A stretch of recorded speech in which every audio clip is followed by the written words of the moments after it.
I enjoy the practice of off-air presentation because radio is so structured. Metro FM is the biggest platform in the urban circuits in Southern Africa, and it's such a structured thing in the way that you confront it.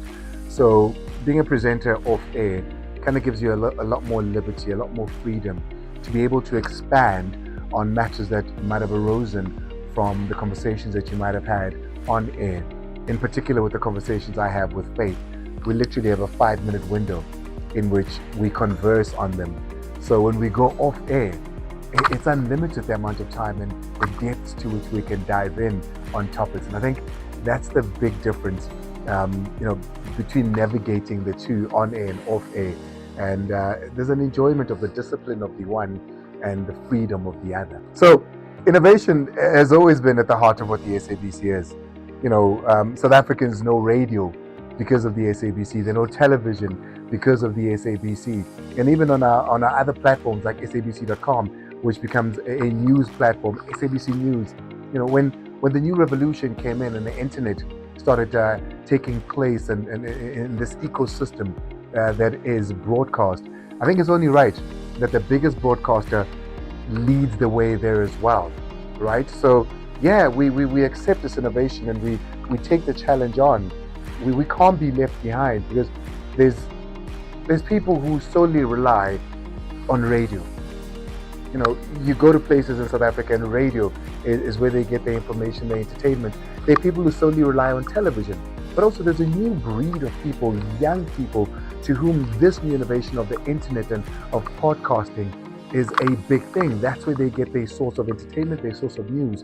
So to jump on and be at the forefront of that as well tells you about the leadership of who we are. People say this all the time, that as broadcasters, we work directly for the people. And I don't think I've ever really heard it and listened to it up until last year. We did a story about a young man who was stuck in a Georgian prison.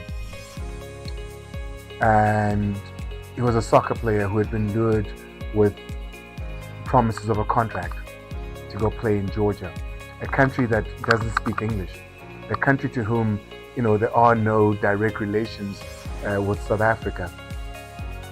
Things go haywire, they go south. He's in prison in Georgia, and we get a call from the family who say, Andile, we've tried everything, please assist us. To cut a very long story short, between prison call talks with a South African 23-year-old, a father crying on the phone, and a South African government who listens to the show then comes on board as well. A Samaritan that's listening to the show that says, Andile, financially, how do we help? And him and his company then gone on to put money in for the defense, for his lawyers, for him to come back home, for the flights for him to get here. And we finally got him back into South Africa, and he came into the studio with his family and it was tears all around. And that was just a single example of the power of radio. That one moment when we went on the air and said, one of us is stuck in a Georgian prison for a crime that he doesn't even know. What can we do together? One of those things that even now in thinking about it, remain emotional.